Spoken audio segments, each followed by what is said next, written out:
लघुत्तम समापवर्त। तो लघुत्तम समापवर्त आपको हम दो विधि से बतलाए हुए हैं।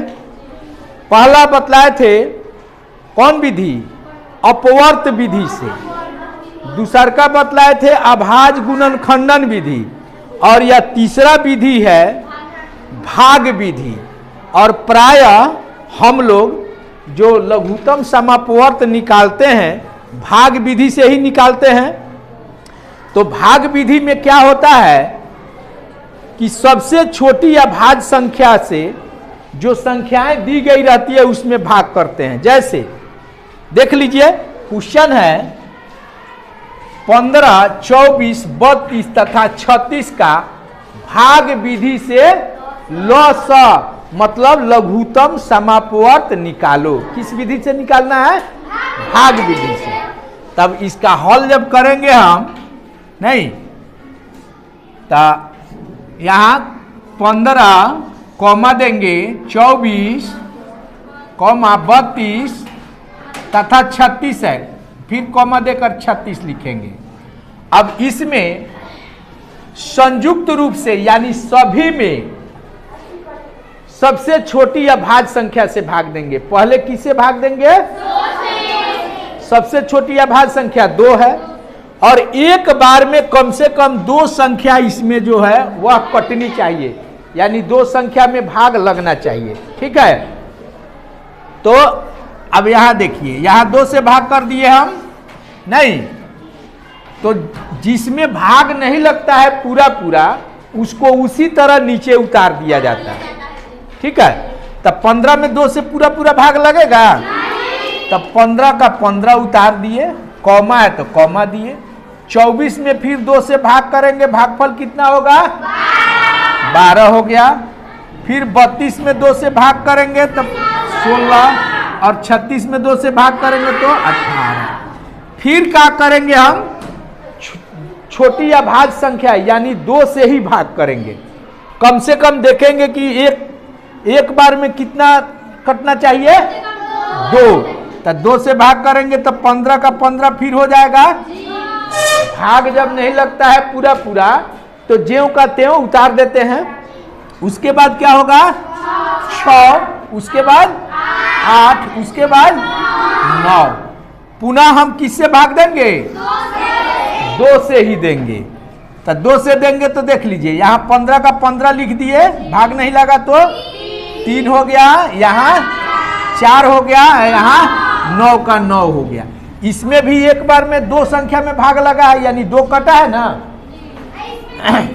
अब देखिए, अब 2 से इसमें क्यों नहीं देंगे? अब 2 से भाग करेंगे तो सिर्फ 4 में ही पूरा पूरा भाग लगेगा।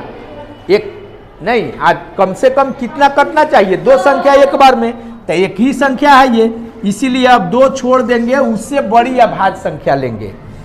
तो 2 से बड़ी अभाज्य संख्या कौन है? 3।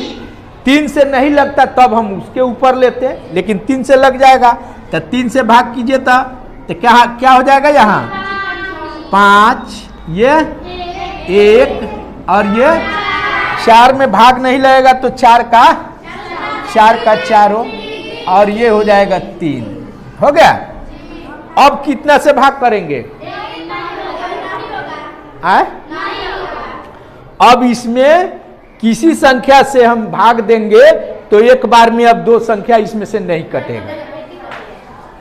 चूंकि 1 से भाग देंगे तो 1 से भाग देने से कोई अंतर तो पड़ता नहीं है, नहीं। तो अब क्या करेंगे इसका? हाँ, इसको गुना के रूप में लिख देते हैं। 2 गुना 2 गुना 2 गुना 3 गुना 5 गुना 1। तो 1 लिखेंगे, चूंकि 1 से गुना करने पर गुणनफल में कोई अंतर नहीं आएगा तो 1 छोड़ देंगे, तब लिखेंगे गुना 4 गुना 3, अर्थात 15। यहाँ लिखेंगे 15, 24, 32 तथा 36 का लस मतलब लघुत्तम समापवर्त। ठीक है, इक्वल बराबर क्या हो जाएगा? 2 गुना 2 गुना, फिर बोलो 2 गुना 3 गुना 5 गुना 4 गुना 3। अब इसको आपस में गुना कर दीजिए। 2 दूना 4, 4 दूना 8, 8 तिरका 24, 24 पचे 120, 120। आप 12 को गुना कीजिएगा तब 12 में 12 से कीजिएगा तो 1 से 44, 1 से 44 नहीं है, 1 0, 1440 होगा। गुना करके देख लो।